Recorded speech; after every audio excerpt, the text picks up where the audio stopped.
Thinking about launching a podcast but overwhelmed by all the moving parts? At TurnKey Podcast Productions, we take the hassle out of podcasting so you can focus on the talk, not the tech. From concept to launch, guest booking to post-production, we handle everything. Need a strategy to grow your show and turn guests into clients? Yep, we do that too.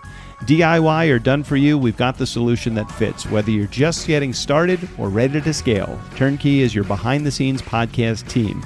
TurnKey Podcast Productions. Your voice, your message, fully produced. Learn more at turnkeypodcast.com/contact. That's turnkeypodcast.com/contact. Here's what you can look forward to on this episode of The Nice Guys on Business. For me, whenever I come across a client, it's never about me really trying to sell them anything. I'm big on educating them because I just believe once a person is educated, they're just liable to make a better decision. 100%. So I educate them. I got, when I say three phases of money, the accumulation phase, the protection phase, the distribution phase. The accumulation phase, we're talking about, hey, this is where your money's going to be. This is how your money doubles. We're talking about the rule of 72. The protection phase is 3 ways your money can grow: fixed, variable, or index. And then the distribution phase, we're talking about how your money get distributed based upon taxes: tax now, tax later, tax advantage. So how do you want your money to be? You want it to grow 1 to 4%, or you want it to grow from 6 to 12? You want to go ahead and have it fixed, variable, or index? You want to be tax now, tax later, or tax advantage? So Driver picks the music. Shotgun shuts his K-hole and has to listen to the Nice Guys on Business podcast. Go from where you are now to where you could be. Get expert tips to grow your business, to be more productive and more efficient, whether you're trying to build influence, grow your community, or make it rain. Best-selling author of Nice Guys Finish First, Doug Sandler, can lead the way. The Nice Guys on Business is produced by TurnKey Podcast Productions. Now, here's your host, Doug Sandler. All right, welcome back to the podcast. My name is Doug Sandler, of course, from TurnKey Podcast Productions. I was going to call him my co-host. I don't know. There's something about wanting to co-host a show with Tyler. I actually had an opportunity to be on Tyler's show, the Money Master Podcast. I don't know. He was looking for the before. There's a lot of people that are the afters. He was looking for the before. Let me get a real challenge guy out there that has money issues, and then let me work him into the after, and so maybe we'll figure out, am I the before or the after? I think I'm probably the before, at least according to my mom. She's always worried about me. She's like, do you have enough money? Do you have enough time? If I'm working too hard, she'll always say, you really need to relax. You have money in the bank, you're good. And if I'm working not enough, she's like, do you have enough money in the bank? I'm like, is there ever a happy medium for you, Mom? Anyway, we got off track there. Tyler Osborne, he went from the football field to the financial field, and trust me, he's playing offense right now. Tyler is a financial educator, a firm owner, and host, as I just said earlier, of the Money Master podcast, helping people build real wealth without losing their sanity or their priorities.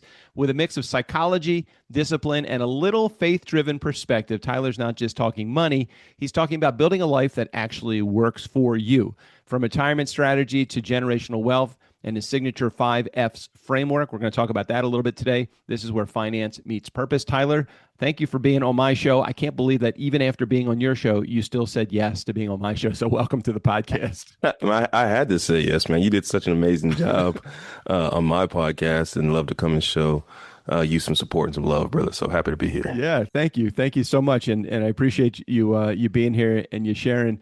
So you've done a whole bunch of stuff. Should we start with personal? Should we start with a podcast? Should we start with your firm? Tell me where do you want to go? Give me just of the 3 right there. Where do you want to go? Wherever you want to go. I don't mind doing the personal. If you want to do the personal, we could do the personal first. We get that out the way and talk about all the fun stuff now, right? That's cool. So where in the country do you live? Let's start there. I'm in Frisco, Texas, a little suburb of Dallas, north of Dallas, probably about 15 minutes of Dallas. Somewhere here. But you have a Raiders helmet behind you on the wall. So, hey. So first and foremost, so you see, I got the Raiders helmet. I'm for when I'm a loyal guy to have a Raiders helmet, in the back. That's actually a signed Bo Jackson helmet. Wow. Yeah, it's actually a signed Bo Jackson helmet. So it's a real signing. I don't know. That's what they told me where I bought it. Excuse me, it was gifted to me. It was told me who gifted it to me. It was signed by Bo Jackson. It says Bo. It looks like his signature, so I'm assume that it is. But yeah, so, I've been a Raider fan my whole since I could pick my own team, I should say. Well, I've been a Raider fan. your Zoom profile has you in as TO. For a second, I thought you were Terrell Owens, and then I realized Not even close to the athlete as Terrell was. Not even close, man. Yeah, so short for Tyler Osborne, obviously. Yeah, definitely. But so family, kids, divorced, single. Where are you in the world? yeah, married, 4 kids. I've actually been with my wife since I was 14 years old, on and off since I was 14. I could say so. Yeah, seriously. She told me when she met me, she knew I'd be her husband. And I was like, man, we were 14. How the heck did you? She knew for some reason. I guess I didn't know, but we've been together for quite a bit of time. 4 kids, 18-year-old son, 15-year-old daughter, 14-year-old son, 12-year-old daughter. So boy, girl, Tyler born. So she tells me I can make any type of kid I want. So Nice, it's a superpower of mine. Well, I've been on and off with women for since I was 14. Also, just maybe 6 different women, 2 different marriages, working on marriage number 3. What is the secret to a lasting marriage and 4 kids and remaining sane? Because once they start to outnumber you, dude, you're in a lot of trouble. So you want the PG version? You want the rated R? No, MA fuck that. version? Give me the R and whatever else you got. Tell me everything. And I have a lot of discipline for one, meaning that I discipline my kids. However you want to put that. That's why they outnumber us, but they're all still doing pretty well. Take that how you want. I just watched an episode of a show called shit of you, I think. Yeah, seriously. I watched an episode of a show called Survivor's Remorse. You ever heard of it? No. Okay, so Survivor's Remorse. It's currently like on. It started off on Stars. And then now it's like on Tubi and stuff like that. But it's a show, whatever. It has some actors, and basically the guy in this show, he's a professional athlete in the show. He's like a basketball player, or whatever. And he ends up getting his second contract in the NBA or whatever, and gets traded to a team in Atlanta. And like the closest people to him are his mom, his cousin who's his agent, his uncle who helped raise him, and then his like sister. Right. And then like they're doing like a red carpet event, and they're interviewing his mom, like, yeah, how'd you help him become such a great person that he was? And she was like, you know what? I just used to beat the heck out of him. She's like, I beat him with a Hot Wheels racetrack. Oh my God. whatever. All kind of crazy stuff. So I'm not beating my kids like that. Never did that stuff. But I am very disciplined and structured with them for that. And then when it comes to me and my spouse, we've just been together for so long that we know each other very well. So when I need my alone time, she just gives me my alone time. When she needs hers, she gets hers. But then we spend a lot of time together. Like I train her, and like when I mean train her, meaning that like we work. I don't work out with her. We don't work out together. I work her out at the gym. Like I'm not. Yeah, because I got to go do my own thing because we ain't lifting the same type of weight. Understood. So she's that's probably lifting much sure. more than you, right? Yeah, a little bit. You know what I mean? Same way with my girlfriend. She that's how we actually met. She was my personal trainer, and then I ended up getting divorced, and I'm like, JJ's kind of cool. Let me give her a call. See, call and that's exactly why I trained my wife, because of stuff like that. See, so that Kim was like, you know what? I want to get a personal trainer. Like, you know what? Nah, I'll train you. Forget all that. Ain't nobody gonna be spotting my wife doing squats but me.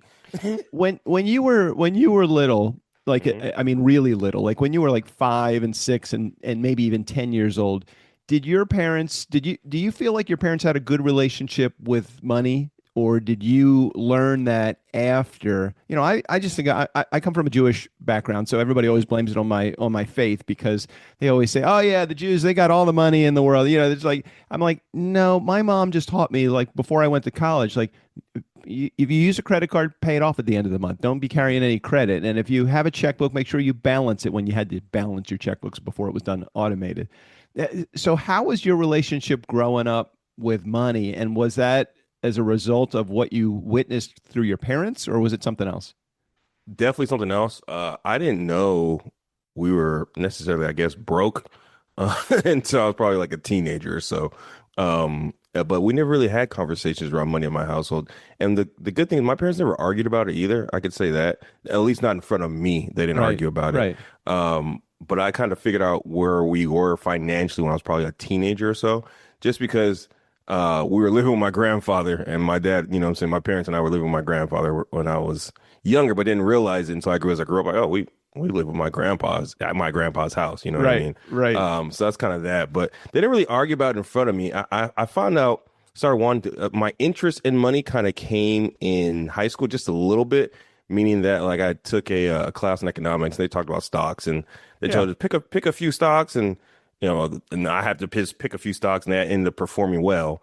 And I was like, oh, that's cool. But I still never really wanted to get into it at that point. That was just kind of like my Right. first little instance about it. But no, they didn't really teach me about saving money or anything like that. Unfortunately, I wish they would have, but they just didn't at all. It wasn't until I got to after college is kind of when I got into finances and things like that. I think that money is like a big puzzle to me. I mean, it's one of those things where, you say the word budget to most people and they think restriction. I hear the word budget and I think freedom. It gives me the ability within a certain category that this is where, look, our entertainment budget this month is this. Our grocery budget is this. We have a budget for gas and electric. We have a budget for our pool guy. We have a budget for our mortgage. We have a budget, everything has a budget. I look at it as freedom, and JJ, my fiance, looks at it as restriction. How do you teach whether it's your kids, your family, your clients, how do you teach them about budget? If I said the word budget to you, what does it mean to you? First of all, I believe you are on the correct path when you say budget gives you freedom.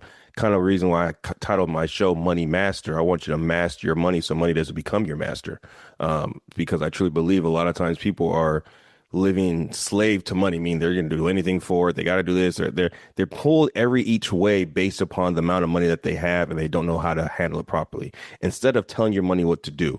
So when it comes to budgeting, I believe a person should definitely have one. I believe it's called the 7-10-20 rule, which just talks about you live off of 70% of your income, 10% off of it, you go ahead and save or invest, and 20% you go back to paying off any debt. Now, let's say you don't have any debt, you can go ahead and reverse that around, and 70% live off of 10% you go ahead and give. I believe givers gain, and then 20% you go ahead and invest and save.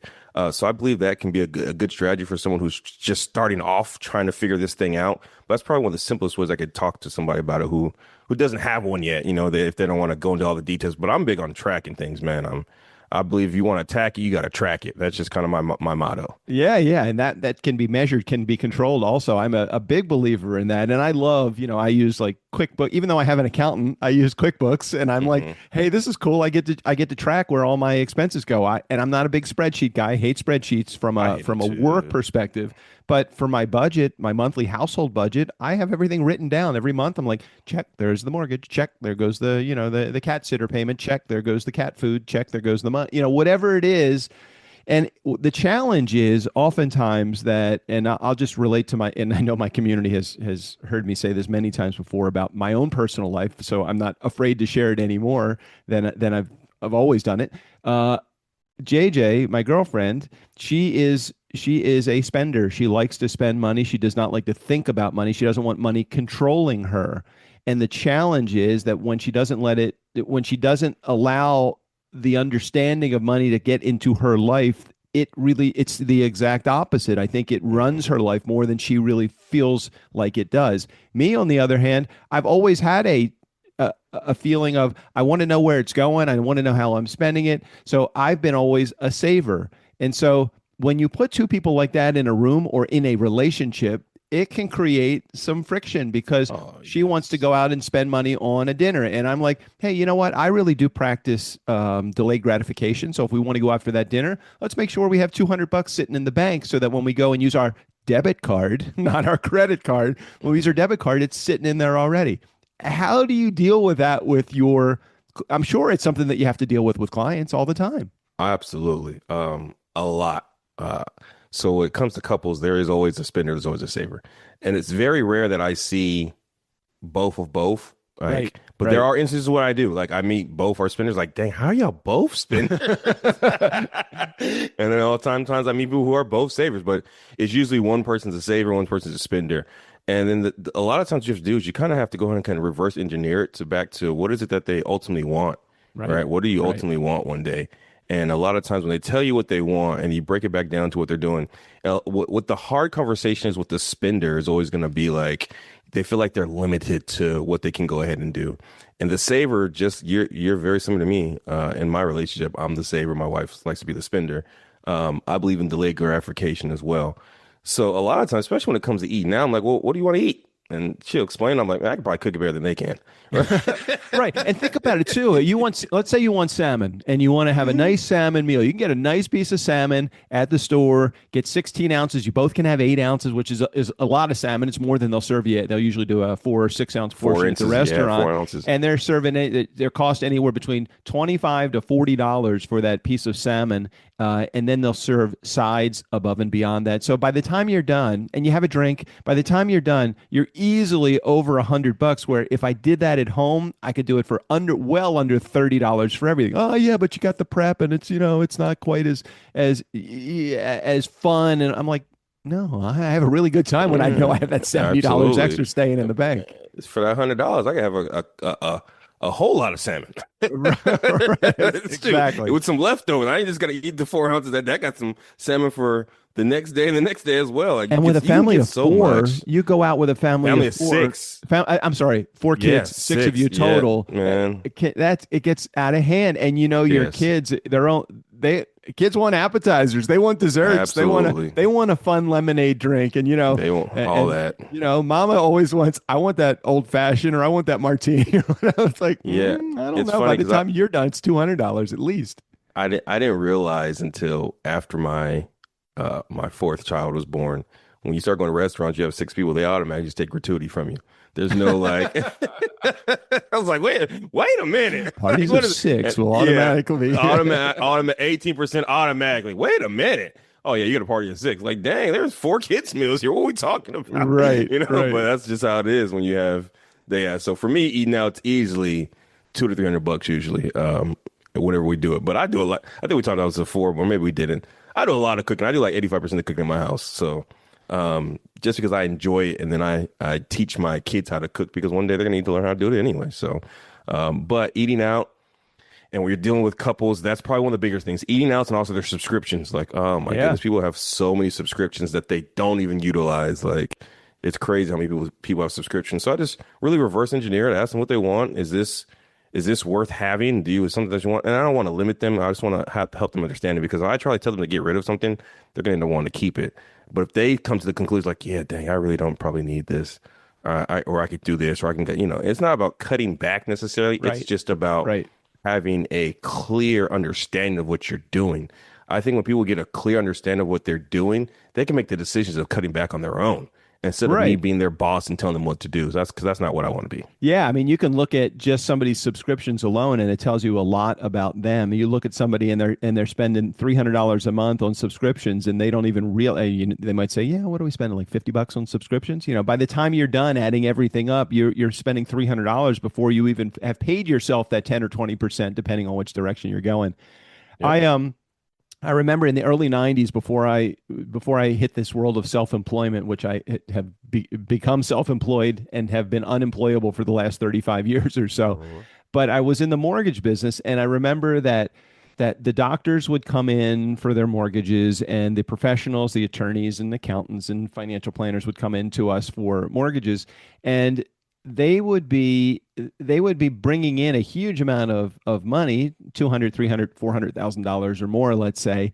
And these guys, they had the $1,500 Porsche payment. They had they came from either a rental where they were spending $4 or $5 grand a month on. And I'm going to make a comment, and I just want to hear your feedback about it. If I make the comment is, generally people are broke. They're just broke at different levels. Oh yes, unfortunately. So why is that? And tell me what you think about what that comment means to you. Yeah, it's called lifestyle creep, dude. And unfortunately, what happens is when people start making more money, instead of saving more, they just start spending more. Right. So, like the doctor you're talking about right there. So he probably went from being in medical school, barely making any money, to all of a sudden he got his first, his first job as a doctor somewhere, going from making basically no money, being in debt, to now he's making $300,000-$400,000 a year. And he's like, shoot, I got to find a way to spend it. So gotta get even. Exactly right. So he finds and they will find a way to spend it. So now they're having large checks come in every month, but at the same time they got nothing saved. It's because a lot of times their mindset wasn't taught to start saving money as they get more. Some of them are just, they're spending more as they get it. So what happens with those type of people, man, and those sometimes are tougher, because they're like, well, man, I make money. I'm like, well, how much you got to keep? How much of it have you kept? because based upon how much you make and you're spending, you're going to be 60, 70 years old and still be broke. You're going to be still working. And I think people like that, they really need someone like myself. It doesn't have to be me. I'm just saying in general, they need someone like myself because they could take so much more advantage of it by just starting to save, or invest for themselves. Think about it. I mean, your role as an advisor is almost as much as an advisor as it is as an accountability coach. I think I would have a very hard time going through talking to my financial planner and following his instructions or following his advice and going back to him on our next meeting and saying, how'd you do on the advice, Doug? Well, I didn't follow any of it, but I'm still feel good about myself. And of course he's going to pat me on the back and say, hey, no worries. You got time, but you have less time than you did a year ago when we met last time, or 6 months ago when we met last time. So I always think about, if you would just have someone in your life that was an accountability coach, an advisor, no matter what you're doing, whether it's financial planning or podcasting, it's a great way for you to at least deal with a professional that actually has been through the steps before, so that can help you. And also at the same time, it works towards your advantage as you get a little bit older. People that come to you in their 20s, they don't have everybody in their teens thinks they're immortal. Anybody in their 20s thinks that they got plenty of time to retirement. When you get to your 30s and 40s, and I'm in my 60s, when you get to 60, you think, geez, have I done enough? And even though I've always been a saver, I still think, well, the variable is how long am I going to live? That's an easy question. How much am I going to need in retirement? Well, the harder part is how long are you going to live for? It's that's true. Okay. So how do you get somebody that's in their 20s to listen to you? You got to start with your kids, first of all. But how do you get to beyond your kids, talk to your clients in their 20s? How do you get them to listen to you when it comes to thinking about advancing their life down the road 30 or 40 years? A lot of times, we don't have to start large. We can start small. Because when it comes to finances, it's not about the amount, it's about the habit. Once people start getting to the habit of investing and saving money, it becomes a lot easier. A lot of times when I meet someone that's, let's say they're in their 30s or 40s that haven't already created this habit, that's harder to go ahead and start for them because they've been making money for a while. Yeah. So the earlier I get them, it's a lot better for the person, just because you can start off, let's say you're 20 years old, you start saving $100-200 a month, or investing in $200 a month or so, and you can do very well just starting off with that. Yeah. So for them, I tell them how crucial the habit is of saving money, and then I teach them about the rule of 72, which just teaches compound interest, and that's just, it's going to take time for this to compound. Yep. And the sooner you start, the better it'll be for you. So for me, whenever I come across a client, it's never about me really trying to sell them anything. I'm big on educating them, because I just believe once a person is educated, they're just liable to make a better decision. 100%. So I educate them. I got, when I say three phases of money: the accumulation phase, the protection phase, the distribution phase. The accumulation phase, we're talking about, hey, this is where your money's going to be. This is how your money doubles. We're talking about the rule of 72. The protection phase is 3 ways your money can grow: fixed, variable, or index. And then the distribution phase, we're talking about how your money gets distributed based upon taxes: tax now, tax later, or tax advantage. So how do you want your money to be? You want it to grow 1 to 4%, or you want it to grow from 6 to 12? You want to go ahead and have it fixed, variable, or index? You want to be tax now, tax later, or tax advantage? So, man, you are so talking my language. And then there's a bunch of different products that you can use too, whether it's just straight savings account, whether it's stock market, whether they're annuities. You have insurance. Insurance is a great financial product as well. I bought whole life insurance in the early 90s, and anytime I need, I borrow a loan for myself. It's the best thing to do. It's I think it's called something like the infinite banking system. I'm not really into the IBS, but I do understand the concept of it. And my kids, if they ever need money, rather than reaching out to me with a handout, I say, well, you have future inheritance. You can borrow against it, but you need to pay it back, because if you don't pay it back, you won't have that when I go. So I would encourage you, if you borrow that, to pay it back. And I'm watching every month, because they're borrowing against their own future inheritance. I'm watching the policy and all. That's awesome. I just think about, I started my kids in their probably even pre-teen with the concept of what money is all about. And my son, and both my kids, my son and my daughter. My son is 30, my daughter is 33. And I think about how excited my son gets when he sees things like, hey, I'm contributing 15% of my income is going to my 401k, and they're matching the first 5% dollar for dollar, and he's watching it get to 20,000 and 30,000. He's like, Dad, I got $100,000 in the bank, and I'm like, he's 30 years old. Oh, Yes. God, to have that at 30 years old and to think about all that time that they have, and I'd love to hear your thoughts about when somebody comes to you and they're not contributing to their 401k. What are you telling them, or what is your concept? What is your feeling about contributing to any type of employer savings program? I'd rather you have that than nothing. First of all, right, exactly. I'd rather you have that than nothing. And my question is like, why have you not contributed? Because there's probably some type of root mindset or belief behind that. So a lot of times I have to go ahead and help them change their belief system by educating them. So if a person's going ahead and not contributing to their 401k or not contributing to their deferred compensation plan, I got to figure out why they're not doing that. And then now here's the thing. 401ks, they are how do I say this properly? You don't have to say it. You don't have to take the velvet off the sledgehammer, dude. All right, cool. They're the most popular plan out there when it comes to retirement. That doesn't necessarily mean they're the best. No, I agree with you. Retirement. So I'd rather them have that than nothing at all. But then I want to educate them about how the 401k works, so they have complete and full understanding of it as well. So that's my job. My job is to educate them. I like to call it the truths to the 401k. So I break that down quite a bit. The thing I love about 401ks, and again, I'm not being counter what you are saying. I'm on the same page as you. I think that there are many better ways to save money through other than a 401k. For example, a Roth is right now to me a better vehicle to put your money in than a 401k that might be tax deferred, and you're just paying. You're going to pay taxes on that money at some point anyway, and although the assumption is you're going to pay it at a lower tax rate when you go to retirement. That's what they say. They say, but you never know, because look what the fuck is going on with the government right now. That's number one. Right. So, I think about it, and let's say somebody's bringing home $500 a week as a part of their check, and they get the 401k, and now they're bringing home $450 because they're contributing, let's say 10%. So $450 they're having taken out. Well, I needed that $50. They say. Well, I say just go with it for just 3 weeks, just 3 pay periods. If you get paid weekly, you will not fucking miss it after 3 weeks. And they're like, dude, I haven't missed that ever. I don't even. And then when you get a raise, I'm like, now contribute more to your 401k, or put it in another vehicle. Pretend like you did not even get a raise. Take that extra $5,000 that you're getting a year and just put it into a Roth, or put it into life insurance, or put it into anything other than your pocket, because you're going to spend it. So curious what your thoughts are about that. I'm a believer in automatic savings. If you can set up automatic savings for yourself, it's going to be crucial for you. Meaning that you don't have to go in there and move it yourself. It could just automatically come out your account or your paycheck or anything like that. That's probably one of the best ways for people to save, because now they don't. It's kind of what's the phrase? Set it and forget it. Out of sight, out of mind. You know what I mean? Set and forget it, exactly. And there's a book called The Millionaire Next Door. Yeah. Which is an awesome book. I can't remember the author, but I do recommend the book for sure. Same.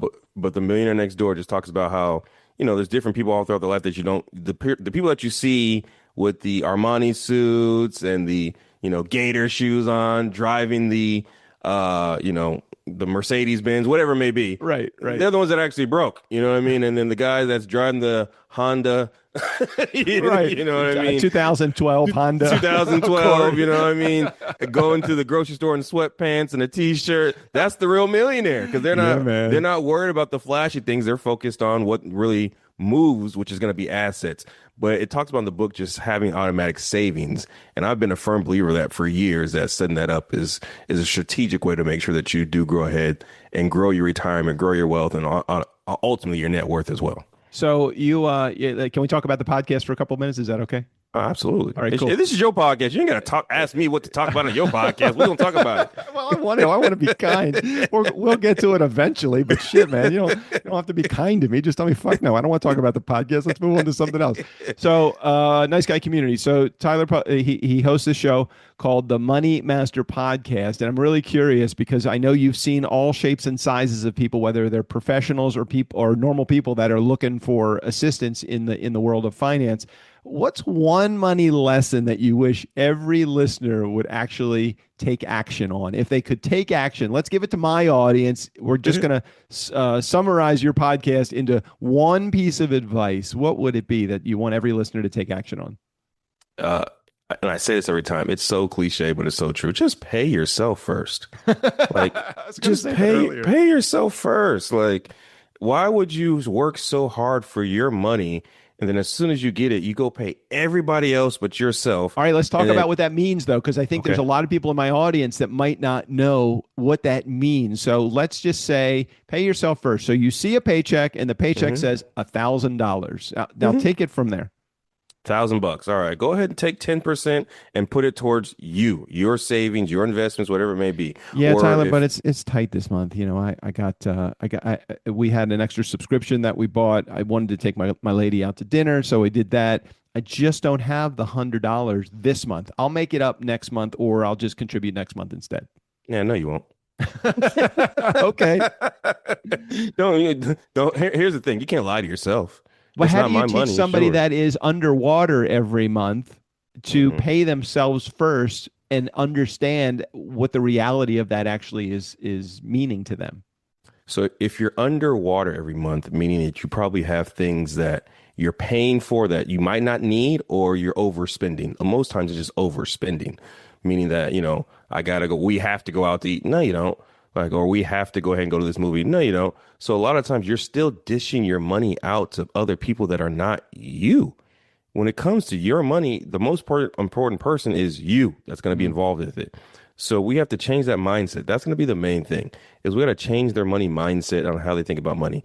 If they think money's going to be something in which it has to go to everybody else because that's been their thought process as they've been growing up. As soon as I got to burn a hole in my pocket. We're going to have a problem there, because at the end of the day, I can't force anybody to save money. I can't force anybody to invest it, but I can go ahead and point them in the right direction as far as that. And that's my job, is to educate them, point them in the right direction. So if you're not paying yourself first, what's going to end up happening is you're going to look back 5, 10, 15, 20, 30 years from now and wonder what the heck happened, where did all my money go? If you're in that process or in that thinking, it's going to harm you more than anything. So let's play a scenario for a second. Somebody's got $5,000 on a credit card and they're paying 29% interest. They have a student loan that they're paying 10% interest, and they have rent that they don't pay any interest on, but they can't be late, or there'll be a late fee on that. How do you prioritize those three? And I know there's many, many more than just the three. People usually have multiple credit cards. So how do you know which ones to pay off first, and how do you know which debts to tackle? Oh, I love these questions, man. So there's a strategy we use. It's called the debt snowball effect. And what we're going to do is look at basically the interest rates of what you have based upon your debts. So we want to attack the highest one first and pay the minimums on the rest. Okay, so we're going to go ahead and put extra money towards the one that has the highest interest rate, and then put the minimums towards every other single debt that you have from All there. right, hold on. I'm not going to be a contrarian here, but I'll play devil's advocate for a second, because I'm sure that many clients are going to ask you this question. But Tyler, you just told me to pay myself first, and if I have a 29% more credit card for $5,000, I can pay that, but I thought I had to pay myself the 10% off the top first. So if I'm making $1,000, I pay myself $100. How do I attack that credit card debt? Put that $100 to the side, and then let's start attacking everything else. Okay, so still pay myself first. Absolutely, because you say if you're making $1,000 a week, I'm not you right. If you said you get $1,000, I don't know if the person get paid weekly, bi-weekly, doesn't matter. Right. Regardless, it doesn't matter. I'm still paying myself first. Now, if it's not the 10%, we got to start somewhere. 8. We got to do something. We got to start building that habit. We have to do something. There should be no way you spend all your money then say, I got this left over to go ahead and save.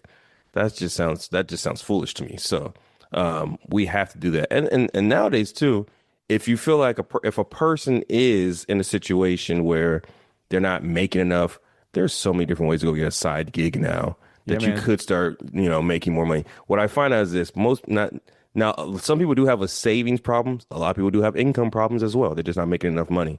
So if that's the case, we need to go ahead and help you start making more money that you could start saving it. So if you do go get a side gig, what you do with that side gig is you actually save that money. Don't spend it and just start making more expenses as well. So true. So true. I love the concept of, yes, you need to tackle your high interest rate credit cards or whatever it is that's the highest rate. You know, you have a loan, it's with, I mean, and companies make it so fucking easy for you now, you know, Klarna and all, hey, we'll give you 4 months of interest free. I will absolutely take advantage of every 0% rate finance. Tyler, I cannot tell you the last time consumer debt, I paid any percent on consumer debt for anything that I've ever borrowed. But I will be happy to take advantage of those fucking banks as much as I can, especially the banks that are like, hey, you put $25,000 and you get $750 bonus. All you have to do is keep it in here for 90 days. I'm like, hell yeah. Thank you for the $750, Chase. We'll close the account after. Right. Then just close the account or do whatever you were going to do with that money. But the other thing that's interesting is that most people, unfortunately, get caught up in the transfer your money to our credit card for a low introductory 12 months at 0%, and then you'll be susceptible to the higher interest rate at the end of the 12 months. Most people are like, they're just going to, on top of all that, they're just going to spend more money. It's 0%. Of course I'm going to spend more money. But then at the end of 12 months, they're stuck with the same 29%, except it's worse because now they've put all this other stuff that they thought was going to carry on at 0%. I don't understand why people put themselves in a position to lose. I feel like the banks, yes, they're against you. Look, the banks are in business to make money. But it doesn't mean that we have to fall prey to their mechanisms. Thoughts? I agree. I use the banks before they use you. Like that's definitely my thought process, especially when they're giving out points and airlines points and restaurant points and cash back. Like if done properly, you should be using that to your advantage, not being taken advantage by people. Also, when it comes to debt, I think people use debt the wrong way. Consumer debt's probably, obviously, in my opinion, the worst type of debt you could have. Terrible. You should be using debt to purchase IPAs, which is income producing assets. Like that's the whole point. Like if you're gonna use debt, use it to go ahead and help you get wealthy, not put you back in more debt. So if you are eligible to go ahead and get a credit card for, $30, $40, $50,000, use that to go invest into something that's gonna help you make more money. So that now when you do get that credit card bill, you're using the money that you created from that asset to pay that off. Now, eventually you have the asset free and clear, then use that money again to go ahead and get into another asset. So wealthy people call this buy, borrow, die. Like they buy stuff, they borrow against it, and then they never sell the asset. They just go ahead and pass it on when they die. And that's what people should be doing when it comes to their debt. Use that money to go ahead and get more income producing assets. Another great book that you just reminded me of as you were sharing that is Rich Dad, Poor Dad. It's the same concepts. It's like buy the assets that even if you take on debt, you're using those assets to help you later on to buy more stuff. That is, again, it's really fun to play the game of how much money can I make passively. I love that. I love having rental properties. I have 4 commercial properties. I love having my own piece of real estate that I'm actually living on and can borrow against if I want to. I love insurance policies that have cash value that you can borrow against. Anything, Nice Guy Community, anything that you can do to put yourself in a position to make money and then capitalize on that. I'm telling you, a car is a depreciating it's a depreciating item that you're going to have sitting on your driveway that the moment you drive it off the dealership lot and spend $40,000, the moment you drive it off the lot, that car is worth $30,000. Yep. Go out and buy yourself a classic Ford that might be 50 years old and spend $5,000 on that. If you really have to have a vehicle that's cool, drive that around and sell it 5 years later for 10 grand. The best way to buy an asset is one that appreciates. Why would you fucking want to buy something that doesn't appreciate? Yeah, exactly. And on top of that, nowadays you can go buy a car and put on, what do they call it, Turo? and now that's right. A car started making money for you. You know what I mean? So instead of just having to sit around doing nothing if you're not driving it, but definitely, man, you got to go ahead and use debt to your advantage, not let it take advantage of you. All right, so you started this podcast. You have how many episodes of it out there now? Man, as of today, we just released episode 73. All right, so a little over a year then, or a year and a half or something like that into it? A year, a little over a year and a month or so. So talk to our community about like what kinds of things they could expect if they're listening to your show. Because I really want, for those in our community, I had a chance to be a guest on Tyler's show, and he has some great questions. And it's what's really cool about it is it's not a formulaic show where it's like, okay, I've examined the 10 questions. I know prepared going into this interview what the 10 questions are going to be. Tyler just has a conversation with you, and he's really a great host of the show, which was why I wanted him to come on our show too, because I wanted to see him see how it's actually done the wrong way so that he can actually do it the right. So, but a really, really fun host to have, ask questions to. So talk about the makeup of your show, format, and what people could expect when they're listening. Yeah, so I interview elite performers, entrepreneurs, professional athletes, and we just really just talk life. I learn more about their journey, how they got to where they at, how they became successful, tips they can go ahead and offer anybody else. Then we talk financial education as well. So on the podcast, I'll be interviewing different people, talking financial education, and different ways how you can go ahead and help yourself, whether it be personally or business wise as well. When you started the show, what was the idea? Like what got the bee in your bonnet for you to say, "Oh, I want to do that. I think having a podcast would be cool, and being a host of a podcast would be cool." What was the motivation behind it? It wasn't even my idea. My marketing team. Oh, Someone was okay. like, They said you know what? You should probably open a podcast. I was like, yeah, I like to talk. All right, let's try it. So when I remember my very first episode, I was so nervous. I was like sitting in front of the camera, talking, and I was just like, what am I doing? And then you get that I just imposter kind of got into the syndrome. Like, groove. what am I doing? Yeah, like I'm sitting there, as I'm talking, at like middle of me talking, like, what am I doing? And then I kind of went back, watched and listened. I was like, huh, okay, if I do it this way, I'll sound a little bit better. And I just started, critiquing myself over time, and I felt like I was getting better at least. Right. And I want to say probably my first 15 episodes, it might just be me talking. And then I finally was like, I need to get some guests. So I just started reaching out to people that I felt like were interesting individuals and wanted to learn more about them and their journey and things like that. One of the cool things that I've picked up through podcasting, and I'm sure you're learning even early on in your journey. We've been doing our podcast now for 11 years, and I don't know, 17 or 1800 episodes of our show. Wow. So one of the things that I realized was that, there's a lot of really cool people that are out there that are almost untouchable. If I'm just a regular guy picking up the phone, I could not call Gary Vaynerchuk and say, "Hey, Gary," or "Hey, Ariana Huffington, would you want to be, would you have a conversation with me?" But once you have a podcast, you become a media company, and you own your own media company. And I love the fact that I could call any publicist that represents anybody and use the credibility of 1,700 episodes, or in your case, 100 episodes, or whatever it is. You can use. Look, I told you this when I was on your show. You've passed the milestone that most people quit. 12 or 13 episodes, pod fade. The second time is right about where you are now, about a year into it, and people are like, "I'm 50 episodes in. Like, I haven't attained my goal yet." So, I think that there's got to be a better way to do this, or maybe I'm going to stop podcasting. So I think about all of the cool things that I've been able to accomplish with my podcast that I never thought was even possible when I first got started. I mentioned to a lot of my podcast clients, there are hidden gifts in podcasting that you don't even realize where you're sitting right now that you're going to get. If you had to look back to the last 70 plus episodes of your show, what would you say would be a hidden gift that you have gotten that you didn't expect to get as a result of being a podcast host? I didn't realize it until people started telling me that I was a good interviewer. Like, I'd never even crossed my mind, because I just asked a question and just listened because I was genuinely just curious, Yeah.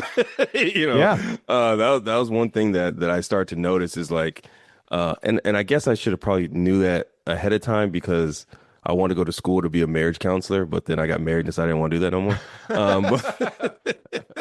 Interesting. So just me being able to ask a question, listen, and really understand and learn more about a person and genuinely just be interested. So I didn't want to be a person that had someone come to my podcast and I wanted to be interesting. I wanted to be interested in them. So I just kind of found that gift, like, I can really just sit here and listen to a person talk and share their story. Because I believe everyone has a story. Right. Every single person has a story that they can share. My gift is just helping bring that out of them and listening so other people can go ahead and relate. And I think that and I think you do it specifically, especially a great job at this. The soft skills that you have, interpersonal relationships, building relationships, empathizing, being compassionate, being understanding, comprehending, not just sticking to the questions on the sheet. Like when you prepare an interview, you have your 10 questions, or you just say, I'm just gonna whatever the conversation happens to go in that direction. Like what I think those soft skills are so important. But how do you approach an interview? I usually do have questions ready, but that don't mean we're gonna get to them. You know what I mean? Like even for your interview, I had some questions ready. Like I don't think we got to. I don't think we got to like half of them. We probably even get to. And I had one earlier today that I was on with somebody. And he came in and we went over the questions. He was like, "Yeah, I don't like any of these." I was like, "All right, no worries. Let's record." I know. Don't you love when the guests that you have, or if you've gotten it through an agency or something, are like, "Hey, can you send us the questions that you're going to ask?" I'm like, I don't fucking have any questions, dude. You're right. Like, man, what do you mean? Send me like, oh my goodness, just hop on. Let's just talk, dude. Like whatever happens, happens. At the end of the day, like it's built to be organic and have good content. That's what I want. I just want it to be a normal conversation between two individuals that are coming together. That are really just talking, and other people are listening. Our listeners are really just flies on the wall at the end of the day. So. I love it. And I love how you approached our interview. There was a segment on there, and I'm about to pay a tremendous amount of respect to you because I think you deserve it. You've earned it over the year plus that you've had your podcast. You had a section on your show where you asked me, it was like rapid fire, right? Yeah. Okay. What's that section called? Do you remember what the? Yeah, it's rapid fire questions. Oh, okay. So that is okay. So because of that, I thought I remember doing that on your show. Because of that, I'm going to ask some quick hitter questions to you. Okay. This is just real quick before you do it. The reason why I started doing it is because I was on someone else's podcast and they did it to me. And I was like, dude, I got to do that. I got to incorporate that. It's just so fun to me. I don't know that it's ever going to go anywhere other than this particular episode, but I'm like, I'm going to pay some respect to Tyler and I'm going to ask some, what I am calling the quick hitter questions. So you're going to give me your spin by selecting only one of the two. I'm going to ask you a series of two items that are in one category. You're going to tell me which of those two you relate most to, and I think I have like 8 or 10 of them. Okay. Okay. Cool. So it's like I don't know, like multiple choice, or it's just two I'm choices, gonna I'm gonna read 2 words to you. You pick the one that you relate to the most. Pretty much. All right, cool. That's how that works. Okay. I don't know that it's going to mean anything at the tail end of that. I wish I had like some quick way to kind of spin the answers into something. Personality test or something. Yeah, maybe there's Rorschach. I'm going to hold up some ink blots to you at the end of that. Okay. Here we go. I'm going to read 2 words. You give me the one that you relate to the most. Stocks or real estate? Ooh, shoot. Dang. I started with a hard one, I guess. Real estate. Okay, cool. I think I know the answer to this next one. Saver or spender? Saver. Risk or security? Risk. Oh, really? Discipline or motivation? Go ahead. Go deep into that. Yeah. We'll talk about that later, though. You can go ahead. Talk about it. Risk or security? When I think risk or security, it's because I'm an entrepreneur and I just know that. And if I don't take any risk, I'm not going to get to something that I want to do in life. That doesn't mean I'm taking every single risk when it comes to my money. But I'm just thinking entrepreneur wise, like I'm willing to go ahead and take risk. I am like, it's funny. I am like the anti-entrepreneur. I have been an entrepreneur basically my entire life. However, I am the safest. I like take no risk. I don't like to take any risk, except I don't mind taking risk in like diversified risk is okay. Like for me, I'm like, okay, well, I'll go into the Magnificent Seven, but that doesn't mean that I won't also have some mutual funds instead and some more longer performing stocks. Everything doesn't have to be Nvidia, but everything could be, whatever the S&P 500 or whatever. Okay, discipline or motivation? Oh, discipline. Okay, faith or strategy? Faith. All right, legacy or lifestyle? Legacy. It's interesting. I want to leave a legacy too, but I love my kids, but I'm saying this tongue in cheek. Fuck my kids, because it's like I got to live for me first. I want to be able to leave for my kids. I've created an insurance portfolio where my kids will be well taken care of. I don't want them to be so well taken care of that they can ignore responsibility in life, but I want them to be. I want the grief that they are experiencing be cushioned by a larger bank account, at least a little bit. Okay, so I would be more in the. I like legacy, but I'm a lifestyle guy for myself. Morning or night? Well, I'm a morning guy. Okay. Coffee or tea? I don't drink either, man. Really? But What's I so what's your don't, what's your do dude. you do any caffeine at all? I don't, man. I'm naturally high. Like, Do you do are you like okay, so if I were to ask the question, well, I it's not going to be coffee or tea, but coffee, tea, or old fashioned, what would you do you drink or do you don't I don't even drink, you dude. don't even drink? I don't even drink, man. And I can tell you the reason why I don't Okay, do what? any of them. So, we haven't spoke about this, but I grew up in the hood, man. Grew up in the hood, born and raised East Side, San Jose, California. Majority of my friends growing up are either no longer living in prison or struggling on drugs. I started drinking when I was 13 years old. Oh, So by the time I was 18, I was over it. right, All right. right. So But I that doesn't just stop you from coffee or tea. I mean, that's not really. it doesn't, but at the end of the day, like when I first time I ever really had coffee, I was like, yeah, it's okay. Like it just tasted okay to me. It doesn't, I didn't have a great taste for myself. And then tea is just, it's just, I only drink it when I get, not feeling well for the most part. So I'm not like either one of those every single day. Now, what I do, I'm a smoothie guy though. Like Oh, okay. I love me a good smoothie. All Like, right. oh yeah. All right. So I where love do me. you go? Is there a local joint that you go for a smoothie in your town that's unknown to everybody else, or is there a national chain like what's the one called that you see at the airports all the time? Yeah, I enjoy Smoothie King, but Yeah, that's nationally Smoothie known, King. obviously. Yep. But I'm a Osborne Kitchen type of smoothie guy. Like, Are you like do you do like protein shake kind of smoothie or because I had one this we have one every day pretty much in this house. mhm.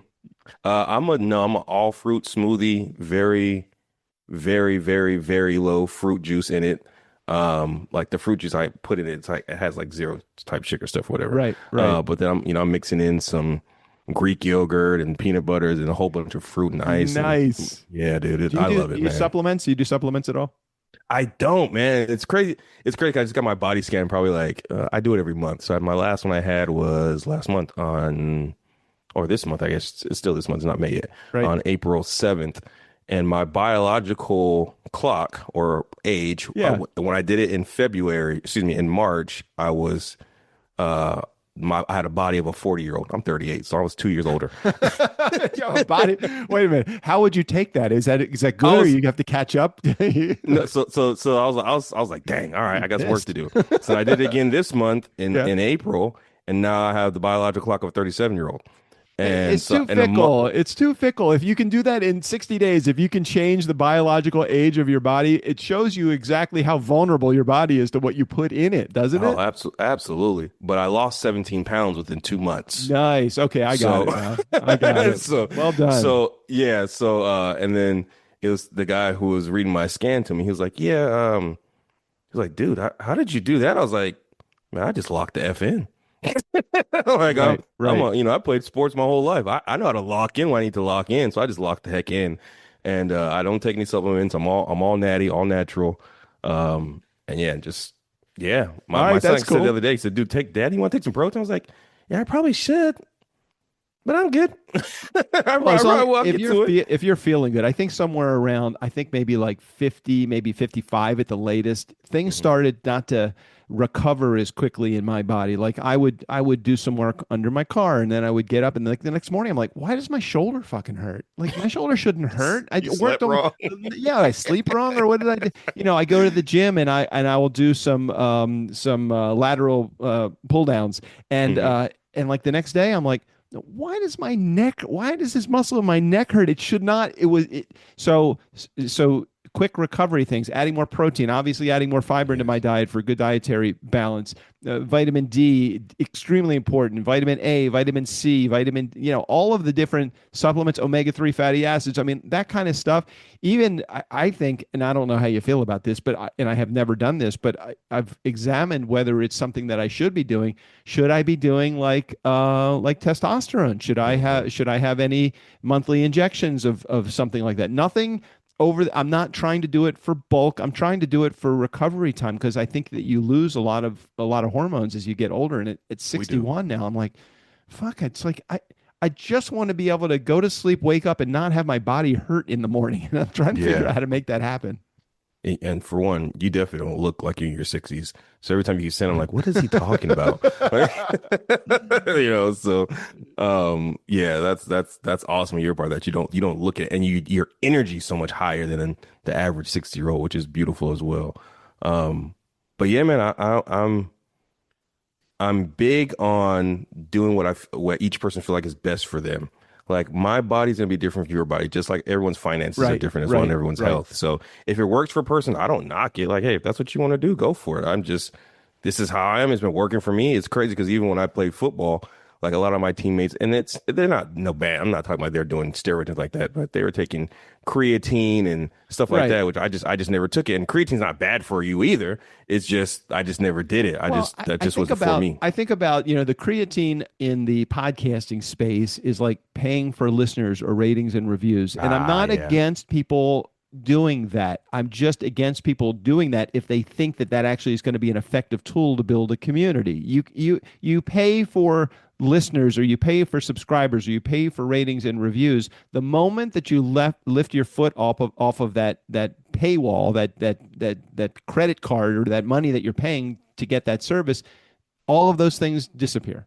And Yeah. so, even though we could have tens of thousands or hundreds of thousands of people listening every episode because of the longevity that we have had our podcast, the reality of it is that I'm not going to get caught in the world of over marketing or overbuying or over adding advertising for listeners or people. So we've done everything organically. We have a few thousand people that listen to every episode. We've had 6 million people over the last 11 years listen to our show. I feel like Wow. the people that want to listen and stay tuned into our show, they'll fucking stay into our show. And I feel like if they don't like me because I either talk too much or don't give the guest an opportunity to say their answers, or because they don't like me personally, I'm like, you know what? If you're one of those people, I don't need you in my audience. Goodbye. It's Mhm. fine. I have the right people in my audience that makes me a healthy living, that makes me healthy relationships with the people. And I feel like we really do a valuable service, provide a valuable service to those in our guest seat as well. And I really appreciate you sharing. I did not even come close to asking all of my quick hitters, so I got four more. Can I ask four I'll go more? for it. Okay. Absolutely, of course. All right. Absolutely. Coach or player? Ooh, coach. Okay. Book or podcast? Podcast. Podcast. Okay. Hustle or balance? You said what now? Hustle or balance? Oh, hustle. Okay, he's a hustler. And lead or follow? Lead. So I probably would have gotten maybe 7 of those 12 for you, right? But for some reason, I was thinking, when you said coach or player, you said coach. I was thinking, you've mentioned football a number of times in this. I was Mhm. thinking he wants to be a player. He definitely would be a player. Mhm. The thing is, and it's funny you said that because, yeah, the younger me would have said player for sure. Right? Right. Absolutely. But I'm in a different stage in my life in which like because I currently coach my kids in life in just Right. Of just in course. general, you know Of what I course. mean? Whether that be in their faith, our family, fitness, finances, fund, our 5 Fs. But I'm always coaching. That's just kind of where I'm at in life now is coaching, and I enjoy it, man. I enjoy seeing a person has a point of view, but being a coach, you have you could view the whole picture. So it's a little bit different. And I just kind of love that portion of it at the moment. And even it's funny because even when I was playing, like we'd have little what's it called, events in which we'd have to coach kids and stuff like that. And I just always loved it and enjoyed it. I enjoyed it so much. I wish, especially when it comes to sports, that if a person could coach before they play, they'd see the game completely differently. Oh, sure, for sure. Yeah, man, you'd see it completely differently. So, Tyler, this has uh, been the fastest hour in 20 minutes that I've ever had in my, normally my interviews are like 20, 30 minutes, not because I feel like I can't get any more content out of my guests, but more because I feel like I don't want to push the conversation. And the last hour, which is so untypical of me to have a guest on the show, this has been so rewarding for me, much more rewarding for me, I'm sure, as it has been for a guest for you to be on the show. What should I be asking you, or what do you want to share with my audience that would be helpful, more so for them than just for me to hear an answer? Because I've been asking you questions like, it fits into my life pretty well. So what's something that I should have asked you that I didn't ask you? um, I'm big on what are called the 5 Fs. That's what my foundation of my life is. I've been around these 5 things, which stands for faith, family, fitness, finances, and fun. And I just truly believe a person can do all those in one day, and can continuously get better in all of those in one day. And I just want every single person listening to the call right now, or listening to the call, but the podcast, just focus on getting better 1% in those areas every single day. And then 100 days from now, you'll be 100% better. So that's what I want to leave people with. Yeah, man, that's awesome. And if somebody wanted to get more information about your 5 Fs or any program or anything that you are doing, I would absolutely recommend that you listen to Tyler's podcast, and I'll make sure I put a link in the show notes for that as well. But is there anything that that you want to share, leave, provide? Yeah, they could get a hold of me, moneymasternation.com. That's the website for the podcast. Go check out and listen there. Then obviously you can go ahead and find me on Instagram and the TikTok, MoneyMaster408. There are not 408 or 407 other Money Masters out there. It's just sounds like that area code from where I'm from. Yeah, sounds like that might be an area code. Yeah, it's just shouting out, I guess, my hometown a little bit. But yeah, you reach me on those areas, and I love to have a conversation with anyone and kind of go from there. Tyler, do you have access to your podcast from your website?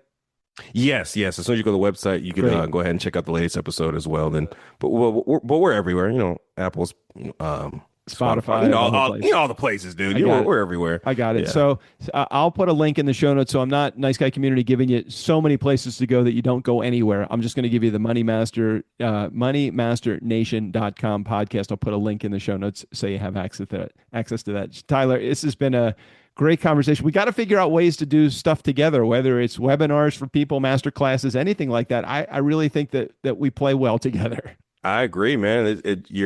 You're such a good conversationalist, easy to talk to. I mentioned to you before, I think we're off for, like, man, sometimes your interviews, you're just like, man, all right, we need to hurry up and wrap this up. But with this, I've enjoyed it so much being on your show. No, I appreciate it, Tyler. Thanks for being here on the show today. Nice Guy Community, never underestimate the power of nice. Again, special thanks to Tyler. All of his information will be right there in the show notes. Steve O'Brien, go ahead and take us out of here. Click on the Patreon link in the show notes. And for as little as $2 a month, you can help support the podcast and get access to fun bonus content. That's like half a cup of Starbucks coffee once a month, a grande, double shot, maybe a little flavoring. Thanks for listening. I mean, seriously, you need to cut back on your caffeine anyway.